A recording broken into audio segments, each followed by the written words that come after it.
Hi everyone, thank you so much for clicking this video. स्वागत है आपका उदित pharmacy के इस यूट्यूब चैनल पे। तो finally D Pharm first year का जो सब्जेक्ट है फार्मास्यूटिकल केमिस्ट्री, इसका हम टॉप 20 क्वेश्चन सीरीज लेके आए हुए हैं। ये सीरीज काफी इंपॉर्टेंट होने वाला है, ठीक है। इसमें हम टॉप 20 सिलेक्टेड क्वेश्चन बताएंगे जो मोस्ट प्रोबेबिलिटी चांस है कि आपके एग्जाम में पूछा जाए। तो इसका ये पार्ट फर्स्ट है। इसके पार्ट फर्स्ट में जो भी क्वेश्चन होंगे इसको एक्सप्लेन करेंगे और अच्छे तरीके से आपको समझाएंगे, ठीक है। अब आपको सारी चीजें समझना है, यूटिलाइज करना है, अच्छे तरीके से प्रैक्टिस करना है, लिख के याद करना है। कोशिश यही है कि आपको काफी इजी लैंग्वेज में समझाया जाए, ठीक है। तो इसका ये पार्ट फर्स्ट है। तो चलिए देर किस बात की, स्टार्ट करते हैं, शुभारंभ करते हैं। ओके, तो देखिए सबसे पहले तो दो चीज है कि जो टॉप 20 क्वेश्चंस की बुक है, अगर आप इस बुक को लेते हैं तो इस बुक में आपको सारे इजी लैंग्वेज में मिल जाएंगे। आप अपने सामने इस बुक को रखेंगे और लेक्चर्स को देखेंगे तो आपको और बेटर समझ में आएगा, ठीक है। लेकिन जो बच्चे हमारे मेन कोर्स में हैं, जो ऑलरेडी क्रैश कोर्स परचेज कर चुके हैं, तो उनको ये बुक लेने की आई थिंक जरूरत नहीं है, क्योंकि वहां पे पीडीएफ मिल जाएगा। लेकिन जिसको पीडीएफ से पढ़ने में दिक्कत हो रहा है, मोबाइल से पढ़ने में दिक्कत हो रहा है, वो भी इस बुक को परचेस कर सकते हैं। 599 इसका प्राइस है, ठीक है। तो देर की बात की, चलिए स्टार्ट करते हैं सबसे पहले क्वेश्चन की तरफ से। बाकी इस बुक के बारे में लास्ट में डिस्कस करेंगे, कैसे परचेस करना है, क्या क्या चीजें हैं, ठीक है। आइए चलिए, तो सबसे पहला क्वेश्चन जो टॉप 20 सीरीज का होने वाला है फार्मास्यूटिकल केमिस्ट्री का, वो है एक्सप्लेन एरर, ठीक है। Explain error and explain its types, ठीक है। एरर क्या होता है और इसके प्रकार, ठीक है। एरर क्या होता है और इसके प्रकार के बारे में बताना है। और एक्यूरेसी और प्रिसीजन मतलब शुद्धता और परिशुद्धता क्या है, इसको डिफाइन करना है, ठीक है। अगर देखेंगे तो यहाँ पे दो क्वेश्चंस हैं। पहला एरर क्या है और इसके प्रकार क्या है, और शुद्धता परिशुद्धता क्या होता है, मतलब एक्यूरेसी क्या होता है, प्रिसीजन क्या होता है, फार्मास्यूटिकल केमिस्ट्री में इसका क्या रोल है, इसी को अच्छे समझना है, इसको अच्छे से प्रैक्टिस करना है, ठीक है। तो चलिए हम पहले क्वेश्चन को एक्सप्लेन करते हैं, अच्छे से याद करने की कोशिश करते हैं, अच्छे से समझाते हैं, ठीक है। एरर क्या होता है, नाम से पता चल रहा है कि एरर का मतलब क्या होता है, त्रुटि, ठीक है। त्रुटि मतलब कोई मिस्टेक। मिस्टेक कैसा, क्या हम जो डेली लाइफ में करते हैं वो मिस्टेक? नहीं, हम फार्मास्यूटिकल केमिस्ट्री की बात कर रहे हैं, ठीक है। फार्मास्यूटिकल्स का मतलब स्टडी ऑफ ड्रग या फिर अबाउट ऑफ ड्रग, मतलब ड्रग के बारे में अध्ययन कर रहे हैं, ड्रग के बारे में पढ़ रहे हैं, ठीक है। जो ड्रग्स मेडिसिन है उसके बारे में पढ़ रहे हैं। अब उसको बनाने में जो जो गलती हो रही है, जो जो मिस्टेक्स हो रहा है, ठीक है, उसके बारे में समझेंगे। वो कौन कौन से मिस्टेक्स है, किस किस टाइप के मिस्टेक्स है, और उसका क्या इफेक्ट है, क्या प्रभाव है, ठीक है। और क्या कहते हैं हम इस त्रुटि को, कैसे कहते हैं, ठीक है, इसको समझना है, ठीक है। अब ऐसा तो नहीं है कि सिंपल चावल दाल बना दिए, पानी ज्यादा हो गया, वही चढ़ा दो बन गया, ठीक, ऐसा तो नहीं हो सकता, क्योंकि यहाँ मिस्टेक है। हर एक क्वांटिटी 0.1 ग्राम भी कोई क्वांटिटी कोई केमिकल्स ज्यादा हो जाएगा तो वो पूरा टॉक्सिक हो जाएगा, जहरीला हो जाएगा, काफी प्रभाव पड़ेगा बॉडी में, ठीक है। तो इसलिए हर पॉइंट को समझना जरूरी है, हर चीजों को जानना जरूरी है। तो देखिए एरर क्या होता है, तो error is defined as the difference between the actual value, जिसको ट्रू वैल्यू कहते हैं, and calculated value, measure value जिसको कहते हैं, ऑफ एनी फिजिकल क्वांटिटी। मतलब इन अदर वर्ड्स में कहें तो एरर क्या होता है, difference between in the measure value to the true value. नहीं समझ में आया? अब समझ में आएगा। दो टर्म आ रहा है यहाँ पे, मेजर वैल्यू और ट्रू वैल्यू, ठीक है। ये क्या होता है, इसको समझना जरूरी है। क्या बोले हम, मेजर वैल्यू और ट्रू वैल्यू, मेजर वैल्यू और क्या है, ट्रू वैल्यू, ठीक है। अब देखिए क्या चीज है, जैसे क्या होता है कि लैब में हम मेजर, नाम से पता चल रहा है कि मेजर का मतलब मापना, ठीक है। कोई कहा है कि आपसे कि 2.4 ग्राम कैल्शियम कार्बोनेट माप के लेके आइए, कैल्शियम कार्बोनेट या आप सोडियम क्लोराइड 2.4 ग्राम लेके आइए, ठीक है।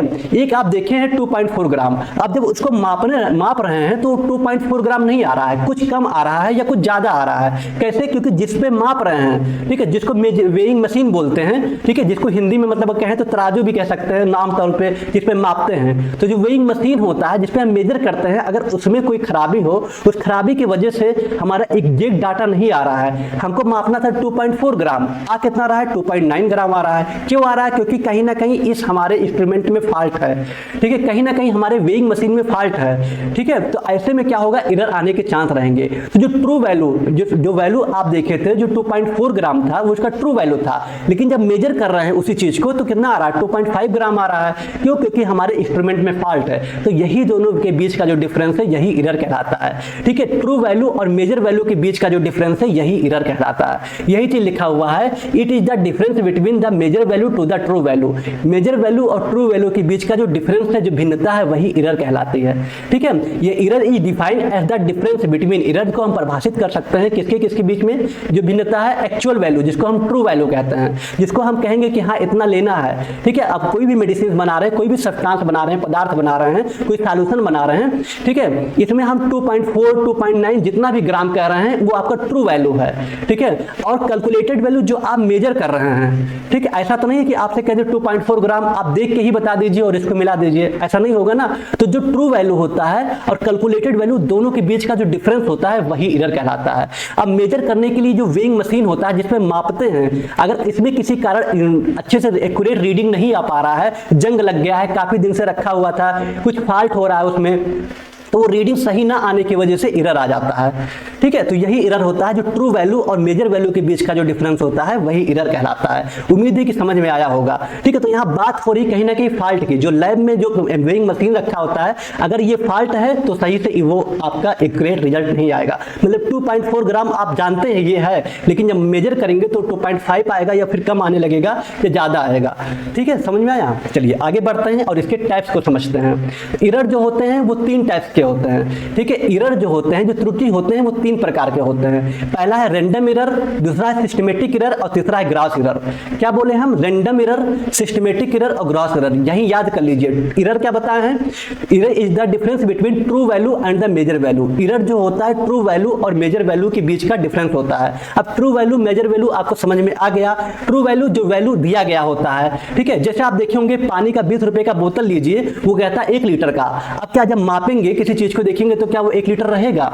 नहीं रहता, कुछ कम रहता है, ठीक है। अब वो चीज कंपनी कम करके देती है वो अलग बात है, लेकिन कोई चीज अगर आप माप रहे हैं कम आ रहा है, ठीक है, आपको लग रहा है कि ये इतना ग्राम था या इतना किलो था, ठीक है, या इतना मिलीग्राम था, और माप रहे हैं कम आ रहा है, तो दोनों के बीच का जो डिफरेंस है मेजर वैल्यू और ट्रू वैल्यू, यही एरर कहलाता है, ठीक है। और किस किस टाइप के एरर होते हैं जो हमारे लैब में हमारे केमिकल को इफेक्ट करते हैं? हम जो दवा बनाते हैं, हम जो मेडिसिन का फॉर्मेशन करते हैं, तो यहाँ पे उसके प्रभाव डालते हैं, तो वो होता है रैंडम एरर, सिस्टमेटिक एरर और ग्रॉस एरर, ठीक है। 3 टाइप के होते हैं, याद कर लीजिए, रैंडम एरर, सिस्टमेटिक एरर और ग्रॉस एरर, ठीक है। अब देखिए नाम से पता चल रहा है रैंडम एरर।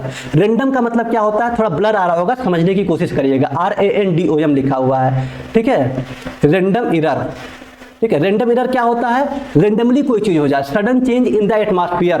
अब लैब में कोई भी परफॉर्म कर रहे हैं, कुछ भी केमिकल बना रहे हैं, कुछ भी चीजें हो रहे हैं, अचानक से अच्छा खासा धूप निकला था, बारिश होने लगे, ठीक है। तो अब बारिश होने लगेगा तो मौसम का टेम्परेचर पे प्रभाव पड़ेगा, ठीक है। जो टेम्परेचर आपका अच्छा खासा मेंटेन था, टेम्परेचर कम होने लगेगा, ठीक है। 32 डिग्री सेल्सियस तो 25 हो जाएगा, तो 25 होगा तो केमिकल क्या होगा? केमिकल डिग्रेड होने लगता है, केमिकल पे इफेक्ट पड़ता है। तो ऐसे सिचुएशन में एरर आने के चांस होते हैं, ठीक है। ऐसे सिचुएशन में एरर आने चांस होते हैं। रैंडमली एरर क्या होता है? कोई चीज रैंडमली चेंज हो जाए। रैंडम एरर क्या होता है? कि randomly sudden change in the atmosphere, हमारे वातावरण में अचानक से बदलाव हो जाए, ठीक है। बारिश हो रहा है, धूप हो जाए, ठीक है, आधी तूफान आ जाए, तो उससे जो केमिकल पे प्रभाव पड़ता है, उससे एरर आने के चांसेस होते हैं, वही रैंडम एरर कहलाता है, ठीक है। अब आता है ग्रॉस एरर, तब बीच में सिस्टमेटिक एरर को देखते हैं। ग्रॉस एरर का मतलब होता है ह्यूमन मिस्टेक, ठीक है। ग्रॉस एरर का मतलब होता है ह्यूमन मिस्टेक। अब ह्यूमन मिस्टेक मतलब कि कोई पर्सन है, ठीक है, कोई भी व्यक्ति है जो लैब में अच्छे से परफॉर्म कर रहा है, कोई रीडिंग नोट कर रहा है, कोई भी चीज देखा अच्छे से कैलकुलेशन नहीं कर पाया, रीडिंग को 2.4 ग्राम लिखना था वो 2 ग्राम बस लिख दिया, ठीक है। जो इनकरेक्ट डाटा अच्छे से रीडिंग को नोट नहीं कर पाते हैं, तो हम लोग से जो गलतियां होती हैं, ह्यूमन से होती है, वो ह्यूमन मिस्टेक होता है, वो ग्रॉस एरर कहलाता है, ठीक है। ग्रॉस एरर मतलब ह्यूमन मिस्टेक, इनकरेक्ट डाटा को नोट कर लेना, अच्छे से रीडिंग नहीं निकाल पाना, कैलकुलेशन में गलती कर देना, तो कहलाता है ग्रॉस एरर, ठीक है। ग्रॉस एरर का मतलब ह्यूमन मिस्टेक। अब जो सिस्टमेटिक एरर होता है, ये 3 टाइप्स का होता है। पहला आप देखिए रैंडम एरर, दूसरा देखिए आप ग्रॉस एरर, तीसरा आपका systematic error. Systematic error 3 types का होता है, ऑब्जर्वेशनल एरर, एनवायरमेंटल एरर और instrumental error. Observational error, environmental error और इंस्ट्रूमेंटल एरर, ठीक है। ध्यान दीजिएगा, सारी चीजों को समझने की कोशिश करिएगा। एरर 3 प्रकार के होते हैं, पहला रैंडम एरर, दूसरा ग्रॉस एरर, ठीक है। पहला लिखिएगा रैंडम एरर, दूसरा आपका ग्रॉस एरर और तीसरा आपका सिस्टमेटिक एरर। लेकिन जो तीसरा सिस्टमेटिक एरर है वो 3 टाइप्स के होते हैं, पहला ऑब्जर्वेशनल एरर, दूसरा एनवायरमेंटल एरर और तीसरा है इंस्ट्रूमेंटल एरर, ठीक है। आइए इसको समझते हैं और अच्छे से देखते हैं। अब देखिए ऑब्जर्वेशनल, नाम से पता चल रहा है किसी चीज को ऑब्जर्व करना, ठीक है, किसी चीज को देखना। अब कैसे ऑब्जर्व में यहाँ पे कैसे एरर आ जाएगा? मान लीजिए कि आप किसी चीज को देख रहे हैं, ठीक है, अब कोई केमिकल का रिजल्ट आ रहा है डार्क ब्राउन कलर। अब उस ब्राउन कलर को ना पहचान के, ब्राउन मतलब भूरा कलर, अब उस ब्राउन कलर को ना पहचान के आप कह दिए कि नहीं ये परमानेंट रेड कलर है, आप नोट कर दिए परमानेंट रेड कलर, ठीक है। अब ऑब्जर्व ही नहीं कर पाए कि वो कलर कौन सा था, ठीक है। हल्का वो पीला आ रहा है तो आप बता दिए पीला कलर आ रहा है, है, येलो कलर आ रहा है, मतलब आप कहीं ना कहीं ऑब्जर्व गलत कर दिए, तो ऐसे में एरर आ जाएगा। ठीक, कहीं ना कहीं ग्रॉस एरर से रिलेटेड है ऑब्जर्वेशनल एरर। हम जो चीजों को ऑब्जर्व करते हैं और सही तरीके से ना कर पाए तो यहाँ पे ऑब्जर्वेशनल एरर आता है। समझ में आया? इन्वायरमेंटल एरर, नाम से पता चल रहा है कि इन्वायरमेंट हमारे कहीं ना कहीं पर्यावरण वातावरण की बात हो रहा है। हम लैब में परफॉर्म कर रहे हैं, खिड़की वगैरह खुले हैं, वहां से हवा पास हो रहा है तो प्रेशर पड़ेगा, दबाव पड़ेगा, तब भी एरर आएगा। आप देखे होंगे कभी भी दरवाजा खोलेंगे तो खिड़की का दरवाजा ऑटोमेटिक खुल जाता है या बंद हो जाता है। ठीक है, तो वो प्रेशर पड़ता है, दबाव पड़ता है, तो ऐसे हमारे केमिकल्स खराब होने लगते हैं। ठीक है, उन पर प्रभाव पड़ता है, तो ऐसे में भी एरर आ जाता है। ठीक है, जब पता चले लैब में क्या है कि लैब में धूल मिट्टी सब उड़ रहे हैं, ठीक है, लैब में परफॉर्म करते हैं, कोई आंटियां झाड़ू साफ कर रही हैं, ठीक है, तो ऐसे में क्या होगा, वो धूल मिट्टी जाके केमिकल्स में लगेंगे, केमिकल से रिएक्ट करेंगे और एरर आने के चांस रहेंगे। क्लियर? तो ये होगा एनवायरमेंटल एरर। इंस्ट्रूमेंट क्या होता है? जो आप सामग्री यूज कर रहे होते हैं दवा बनाने में, जैसे आप देखिए वेइंग मशीन हो गया, ठीक है, आप और कौन सा इंस्ट्रूमेंट यूज करते हैं? बीकर हो गया, कॉनिकल फ्लास्क हो गया, जो कि हर लैब में होता है, फार्मास्यूटिकल लैब में, आप सभी को पता होगा। अब उसी में कहीं ना कहीं फॉल्ट हो, हम जो बीकर यूज कर रहे हैं, बीकर ही कहीं ना कहीं फॉल्ट हो, लिखा हुआ है 500 ml, जब मेजर कर रहे हैं कोई चीज उसको तो 498 ml आ रहा है, क्योंकि जाहिर सी बात है गिलास का बना होता है, गिलास को मेल्ट करके बनाया जाता है। ठीक है, अब मेल्ट करने में कहीं पे थोड़ा सा पिघल गया, या देखे होंगे गिलास में नीचे से ऐसे कभी कभी क्या होता है, मोटा हो जाता है, तो उसकी वैल्यू थोड़ा सा कम आ जाती है, जो एग्जैक्ट डाटा लिखा होता है, तब एरर आने के चांस होते हैं। ठीक है, मतलब कहीं ना कहीं इंस्ट्रूमेंट में अगर कोई फॉल्ट हो, उससे जो एरर आता है तो वो इंस्ट्रूमेंटल एरर आता है। ठीक है, तो सिस्टमेटिक एरर में अगर क्वेश्चन पूछता है कभी कभी एमसीक्यू में या फिर फिल इन द ब्लैंक्स में, तो इंस्ट्रूमेंटल एरर बहुत पूछा जाता है कि इंस्ट्रूमेंटल एरर किस टाइप का एरर होता है, रैंडम एरर होता है कि सिस्टमेटिक एरर होता है कि ग्रॉस एरर होता है। तो आपको बताना पड़ेगा कि इंस्ट्रूमेंटल एरर जो होता है वो सिस्टमेटिक एरर होता है। ठीक है, समझ में आया? क्लियर हुआ? तो एरर क्या होता है? त्रुटि होता है जो लैब वगैरह में होते हैं। तो एरर जो होता है डिफरेंस बिटवीन किसके बीच में, ट्रू वैल्यू और मेजर वैल्यू के बीच का जो डिफरेंस होता है वही एरर कहलाता है। ट्रू वैल्यू आपको समझा चुके हैं कि जो वैल्यू एग्जैक्ट तरीके से हमको नोट करना होता है, हमको लेना होता है। अब जब मेजर कर रहे हैं तो वो वैल्यू नहीं आता है, कुछ दूसरा आता है, तो यही दोनों के बीच का जो डिफरेंस है वो एरर कहलाता है। ठीक है, अब वैल्यू क्यों आता है? क्योंकि कहीं ना कहीं वेइंग मशीन में फॉल्ट है। ठीक है, जो वेइंग मशीन है जिससे हम तौल रहे हैं, जिसे माप रहे हैं, वो कहीं ना कहीं खराब है, उसके वजह से एरर आता है। ठीक है, या हमारे केमिकल में कोई खराबी आ गया है जिसके वजह से ये एरर आ जाता है, तो ये दोनों के बीच का जो डिफरेंस है एरर कहलाता है। एरर तीन टाइप के होते हैं, random error, systematic error, gross error. Random error जो अचानक से चेंजेस हो जाए, sudden change in the atmosphere. ठीक है, आइए चलिए आगे डिस्कस करते हैं, लिखा भी है, ऐसा बात नहीं है कि यहाँ ही समझा रहे हैं, आइए लिखना कैसे ये भी बताना है। ठीक है, तो देखिए टाइप्स ऑफ एरर की बात करें तो रैंडम एरर, रैंडम एरर क्या होता है? Indeterminate error. ध्यान दीजिएगा, इनडिटरमिनेट, जिसको हम निर्धारित नहीं कर सकते। कैसे नहीं कर सकते? क्योंकि हमें पता थोड़ी है कि अभी थोड़ी देर बाद बारिश हो जाए, ठीक है, कोई अचानक से आंधी तूफान आ जाए, ये हमें डिटरमाइन नहीं कर सकते। ये प्रकृति, ये नेचर है, जिसको इनडिटरमिनेट करते हैं, जिसको निर्धारित नहीं किया जा सकता, तो इसको हम इनडिटरमिनेट करके एरर कहते हैं। ये भी क्वेश्चन एग्जाम में आता है कि इनडिटरमिनेट एरर किसको कहते हैं, रैंडम एरर को कि सिस्टमेटिक एरर को। तो आपको ध्यान रखना है कि जो इनडिटरमिनेट एरर होता है वो रैंडम एरर होता है। ठीक है, तो the error which is caused by the sudden change in the atmospheric condition, बस यही लाइन याद रखिएगा, सडन चेंज, अचानक से कोई चेंजेस हो जाए, बदलाव हो जाए हमारे एटमॉस्फेरिक में, इस टाइप के जो एरर को कहते हैं रैंडम एरर। ठीक है, sudden change in the atmospheric condition, such type of error is called random error. Clear हुआ? इसी को हम इनडिटरमिनेट एरर कहते हैं। अचानक से हमारे वातावरण में जो चेंजेस आते हैं, मौसम गर्म है, ठंडा हो जाए, बारिश होने लगे, इसको बोलते हैं रैंडम एरर। ठीक है, इसी को इनडिटरमिनेट कहते हैं क्योंकि ये निर्धारित नहीं किया जा सकता। सिस्टमेटिक एरर की बात करें तो ये है डिटरमिनेट एरर। डिटरमिनेट मतलब इसको निर्धारित कर सकते हैं, जैसे आपके इंस्ट्रूमेंट है उसमें फॉल्ट हो जाए तो आप दूसरा इंस्ट्रूमेंट ले सकते हैं। ठीक है, निर्धारित कर सकते हैं। आपके इन्वायरमेंट में कहीं फॉल्ट हो रहा है तो आप अच्छे से उसको साफ सुथरा करके कर सकते हैं, खिड़की दरवाजे बंद करके एक टेम्परेचर को मेंटेन कर सकते हैं एसी लगा के। ठीक है, तो ये हो गया इन्वायरमेंटल एरर को आप डिटरमिनेट कर सकते हैं। ऑब्जर्वेशनल एरर मतलब कहीं ना कहीं आप अच्छे से देखिए कौन सा कलर आ रहा है, कैसे जो ऑब्जर्व कर रहे हैं, कौन सा रीडिंग आ रहा है, क्या आ रहा है, तो यहाँ पे आप डिटरमिनेट कर सकते हैं। तो ये सिस्टमेटिक एरर कहलाएगा।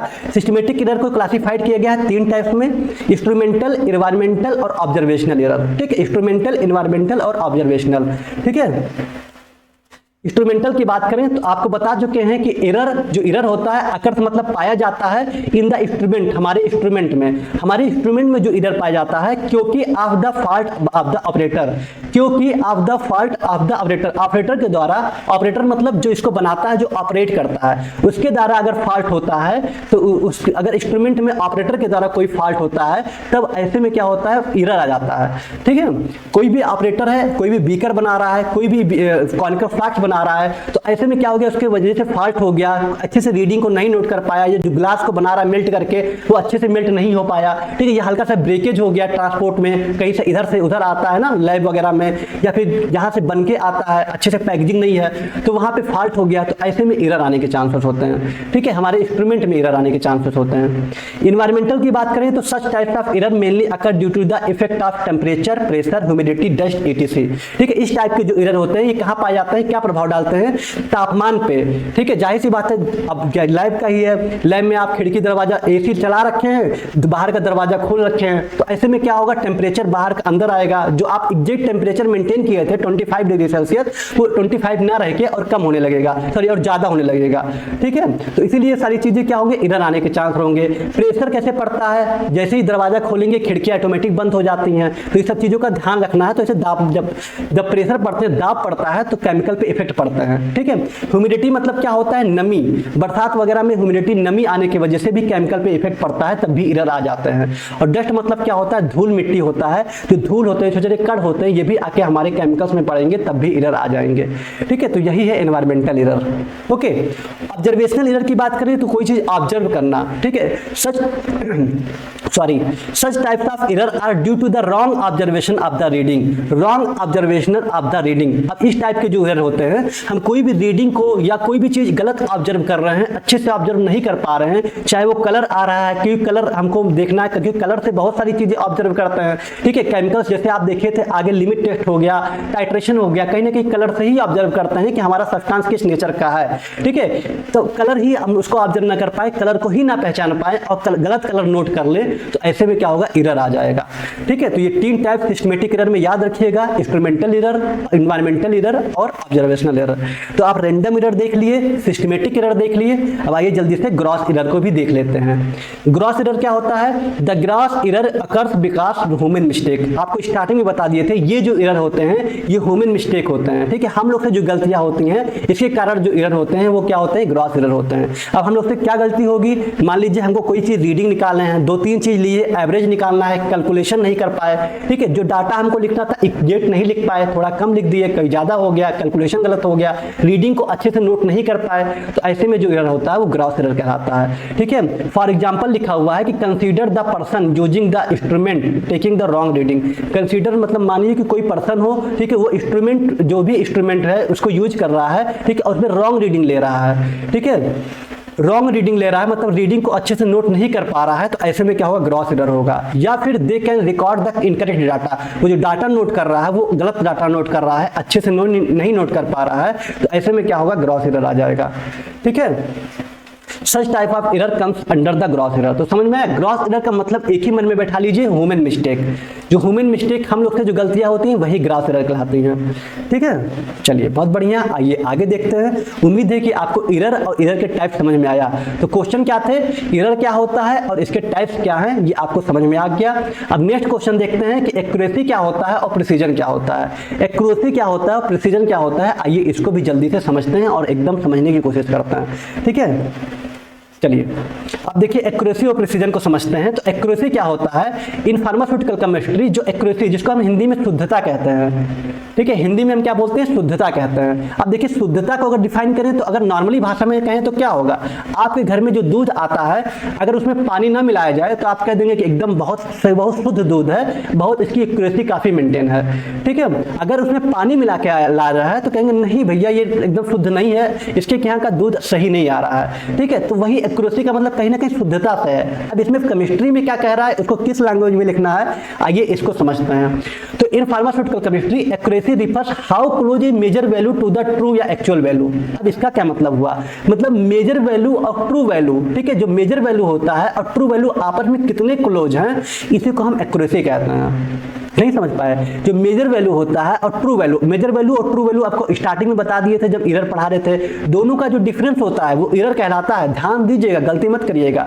दोनों का जो एरर होता है, दोनों के बीच का जो डिफरेंस होता है वो एरर कहलाएगा। यहाँ डिफरेंस नहीं कह रहा है, यहाँ पे कह रहा है मेजर वैल्यू ट्रू वैल्यू के कितने क्लोज है, वो एरर, वो आपका एक्यूरेसी कहलाएगा।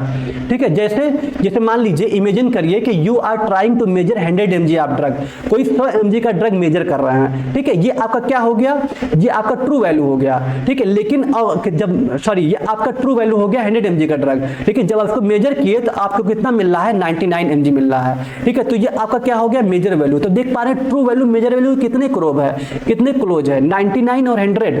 ठीक है, मान लीजिए इमेजिन करिए you are trying measure 100 mg of the drug, कोई 100 mg का ड्रग आप मेजर कर रहे हैं, जो कि आपका ये ट्रू वैल्यू है। ठीक है, जो मेजर कर रहे हैं, क्योंकि आप 100 mg लेके आए, 100 mg जानते हैं, लेकिन जब आप देख रहे हैं बार बार मेजर करके तो आपका कितना आ रहा है, 99 mg आ रहा है। तो ट्रू वैल्यू मेजर वैल्यू को कितने क्लोज आ रहा है, वही एक्यूरेसी है। ठीक है, यहाँ पे ये वाला गेम आप सभी लोग खेले होंगे, देखे होंगे। अब यहाँ पे देखिए एक रेंज दिया गया है, इस सर्किल। ठीक है, गेम में क्या होता है, यहाँ 10 पॉइंट्स होता है, यहाँ 9 होता है, यहाँ 8 होता है। ठीक है, अब देखिए यहाँ पे है कि कोई भी चीज 100%, आप ऐड भी देखे होंगे कि 99% कीटाणुओं को मारता है डिटॉल। ठीक है, देखते हैं 99% कीटाणुओं को मारता है। अब 99% 100% क्यों नहीं बोला गया, क्योंकि उसको भी पता है कि 100% और 99 कितना क्लोज है आपस में, वही उसका एक्यूरेसी कहलाएगा। इस रेंज में आपके देखिए 100% है, यहाँ पे आपका देखिए 90% हो गया, यहाँ 91 हो गया, 95 हो गया, 98 हो गया। तो ये सब क्या है, ये एक्यूरेसी कहलाएंगे। मतलब क्लोज कितने ज्यादा हैं, जितने ज्यादा क्लोज होंगे वही उसकी शुद्धता कहलाएगी। ठीक है, दूध में आपके थोड़ा सा पानी मिलाया, इतना सा पानी मिलाया तो दूध आपका प्योर रहेगा, शुद्ध रहेगा।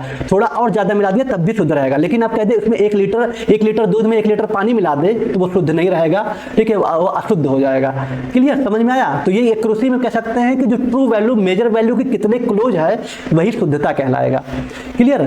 चलिए अब देखिए कोई भी चीज हो, ये रेंज अगर यहाँ पे आ जाए तो क्या वो सही रहेगा, मतलब कह दे कि 20% है, भले आपका बार बार माप रहे 20%, तो क्या सही रहेगा, नहीं। उस रेंज में आना चाहिए। एक रेंज आप इस तरह का डायग्राम बना सकते हैं। ठीक है, कि जो 100% है तो 99 हो गया, 98 हो गया, 96 हो गया, इतना परसेंट तक है कि तो आपका जो ट्रू वैल्यू है मेजर वैल्यू के काफी क्लोज है, आपका वो एक्यूरेसी माना जाएगा।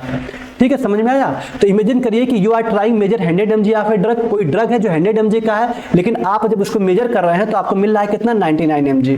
ठीक है, this result is close to the true value so it's accurate. ये जो रिजल्ट है ये क्लोज है ट्रू वैल्यू के, इसलिए ये क्या है, शुद्ध है, एक्यूरेट है।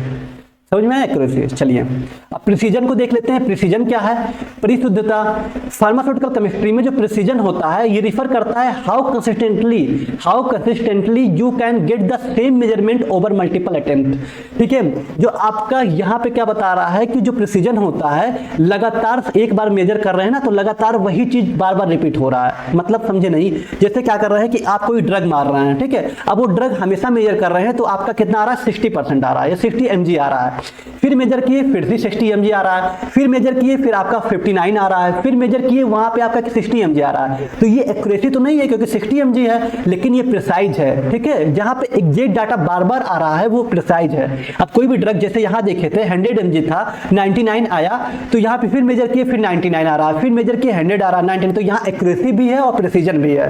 ठीक है, प्रिसीजन परिशुद्धता होता है कि आप कोई ड्रग को मेजर कर रहे हैं, बार बार वही रिजल्ट आ रहा है, चाहे 20 आ रहा है, 20 mg का है तो 20 mg आ रहा है, बार बार आ रहा है। या एक्यूरेसी तो नहीं रह गया क्योंकि 20% आ रहा है। ठीक है, 20 mg मान रहे हैं। ठीक है, कहने का मतलब है कि यहाँ 20 mg का कोई ड्रग है, ठीक है, 20 mg का कोई ड्रग है, बार बार 20 mg आ रहा है, तो यहाँ पे बार बार जो चीजें रिपीट हो रही हैं वो आपका प्रिसीजन कहलाएगा। जैसे देखिए हम आपको बताए थे ये रेंज, ठीक है, इस रेंज में मान लीजिए 100% आपके मतलब एक्यूरेट माना गया है, शुद्ध माना गया है। अब कोई चीज वैल्यू गया यहाँ पे 10% है, अब 10% बार बार आ रहा है, अब 10% में मान लीजिए 10 mg है तो 10 mg बार बार आ रहा है, बार बार आ रहा है, तो ये प्योर तो नहीं है, शुद्ध तो नहीं है, लेकिन हाँ ये प्रिसाइज है।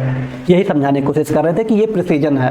ठीक है, तो कंसिस्टेंटली लगातार you can get the same measurement, same जो मापन है आ रहा है ओवर मल्टीपल अटेम्प्ट, कई बार आप मेजर कर रहे हैं और सेम रिजल्ट आ रहा है तो उसका प्रिसीजन कहलाएगा।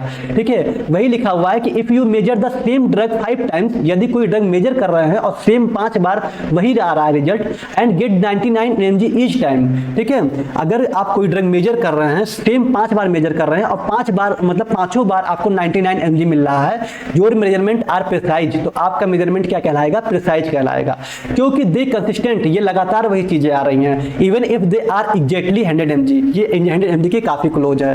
ठीक है, समझ में आया? तो ये आपका एक्यूरेसी भी है, प्रिसीजन भी है, जो आपके 100 mg 99 के करीब है। क्लियर?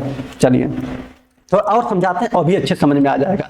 यहाँ देखिए, ठीक है, यहाँ रेंज देखिए, अगर इस रेंज में आ रहा है तो देखिए यहाँ पे क्या है, 100 mg, 99 mg, 95 mg, एक mg मान लेते हैं क्योंकि आपका यहाँ काफी क्लोज है। ठीक है, तो 100%, 99%, यहाँ एक्यूरेसी भी है और प्रिसीजन भी है, ये एक्यूरेसी भी है, प्रिसाइज भी है, क्योंकि वैल्यू बार बार वही आ रही है, हम कितनी बार भी कर रहे हैं तो 99, 100, 98, 100, 99 ऐसे आ रहा है। अब सेकंड वाला देखिए, ठीक है, फर्स्ट वाले के बाद सेकंड वाला देखिए कि आपका इस वैल्यू के बाद क्या है, देखिए थोड़ा अलग अलग आ रहा है। ठीक है, कोई आपका 91 है, कोई 92 मान लेते हैं, कोई 96 मान लेते हैं, कोई 95 मान लेते हैं।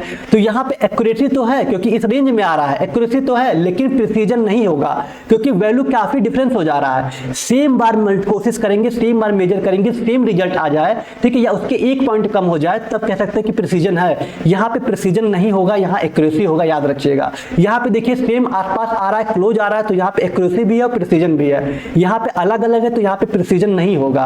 ठीक है, क्योंकि प्रिसीजन वो होता है जो लगातार सेम 5 बार मेजर करिए और 5 बार आपको एक ही चीज मिले। ठीक है, या हो सकता है थोड़ा सा एक पॉइंट कम हो जाए, ठीक है, 99 है तो 98 हो जाए, लेकिन हाँ रिजल्ट इतना आना चाहिए, इतना एक अलग नहीं होना चाहिए। ठीक है, तो ये आपका एक्यूरेसी भी है लेकिन प्रिसीजन नहीं है। थर्ड वाले की बात करें तो ये एक्यूरेट नहीं है। ठीक है, क्यों? क्योंकि इस रेंज से बहुत बाहर है, इस रेंज से बाहर है, क्योंकि ये एक्यूरेट नहीं है लेकिन प्रिसाइज है, क्योंकि सारा डाटा देख रहे हैं उसके आसपास आ रहा है, एक थोड़ा सा क्या है, डिफरेंस है। तो ये क्या है, ये प्रिसाइज है लेकिन एक्यूरेट नहीं है। ठीक है, ये प्रिसाइज है लेकिन एक्यूरेट नहीं है, याद रखिएगा। ठीक है, और आपका देखिए फोर्थ वाला देखें तो आप देख रहे हैं एक रेंज यहाँ पे है, एक यहाँ पे, एक यहाँ पे, तो ना ये एक्यूरेसी है ना प्रिसीजन है, ना एक्यूरेट है ना प्रिसाइज है। तो समझ में आया एक्यूरेसी और प्रिसीजन का मतलब? चलिए बहुत बढ़िया, उम्मीद है कि आपको समझ में आया होगा। एरर क्या होता है, एरर के टाइप्स क्या होते हैं, एक्यूरेसी क्या होता है, प्रिसीजन क्या होता है, इसको आप याद कर लीजिएगा, यहाँ से क्वेश्चन जरूर आएंगे। ठीक है, और ये हर स्टेट के बच्चों के लिए है, चाहे बीटी यूपी से, चाहे महाराष्ट्र बोर्ड से, चाहे जहाँ से हैं। ठीक है, तो ये पहला क्वेश्चन था इस टॉपिक का, इस टॉप 20 क्वेश्चन का पहला क्वेश्चन। उम्मीद है कि आपको समझ में आया होगा। ठीक है, तो आज की क्लास में यही इतना। बाकी आपको बेहतरीन तरीके से अगर आपको पढ़ना है, जल्दी से सारी चीजें कवर करनी है, तो आप क्रैश कोर्स में ज्वाइन हो सकते हैं। 499 इसका प्राइस है। आपकी जो बुक की प्राइस है वो आपका 599 है, क्रैश कोर्स की प्राइस 499 है। ठीक है, यहाँ पे आपको सारे PDF मिल जाएंगे जो भी पढ़ाए जाएंगे। ठीक है, टॉप 20 क्वेश्चन के। बाकी आपका सिस्टम वही है, आपका सेम वही सैंपल वही है कि आप डाउनलोड कर लीजिए उदित फार्मेसी ऐप को गूगल प्ले स्टोर से। ठीक है, लॉगिन कर लीजिए, लॉगिन करके आप यहाँ से परचेज कर सकते हैं सारी चीजों को। ठीक है, चलिए तो थैंक यू सो मच। उम्मीद है कि आपको जरूर समझ में आया होगा ये पहला क्वेश्चन। ठीक है, कल आपका जरूर सेकंड क्वेश्चन लेके आए होंगे। अब कोई जरूरी नहीं कि आपका टाइमिंग यही रहे, हो सकता है मॉर्निंग में दे दे, जैसा टाइमिंग अपने अकॉर्डिंग, जैसा में टाइम रहेगा उस अकॉर्डिंग आपको क्वेश्चन मिलते रहेंगे। हो सकता है कि आपको एक दिन में 2 क्वेश्चन मिल जाए, कभी मॉर्निंग में कभी इवनिंग में। आपको बस सारे क्वेश्चन तो आप 20 क्वेश्चन मिलेंगे, और भी बहुत सारी चीजें कराना है जो मैक्सिमम चांस है क्वेश्चन आ जाए आपके एग्जाम में। 100 आपके MCQ भी लेके आएंगे, सीरीज भी लेके आएंगे, बाकी चीजें आपको आती रहेंगी। बस आपका काम है, आप जो हम इनपुट दे रहे हैं वो आउटपुट आपको लेना है, अच्छे तरीके से कैप्चर करना है, समझना है। ठीक है, बाकी हमारा इंस्टाग्राम ID है, इसको आप फॉलो कर सकते हैं। कोई भी डाउट हो आप हमसे पूछ सकते हैं, फ्री होंगे तो जरूर आपको रिप्लाई देंगे। ठीक है, आदित्य 3 ऑफिशियल के नाम से है। ठीक है, तो thank you so much, thanks for watching. मिलते हैं कल की क्लास में, तब तक अपना ख्याल रखिए। बहुत ज्यादा होपलेस नहीं होना है कि एग्जाम आ गया हो तो बहुत डर रहे हो, बहुत प्रेशर रहे हो, किसी भी चीज के लिए होपलेस मत होइए, बस मेहनत करते जाइए, रिजल्ट पक्का अच्छा आएगा। ठीक है, thank you so much, thanks for watching.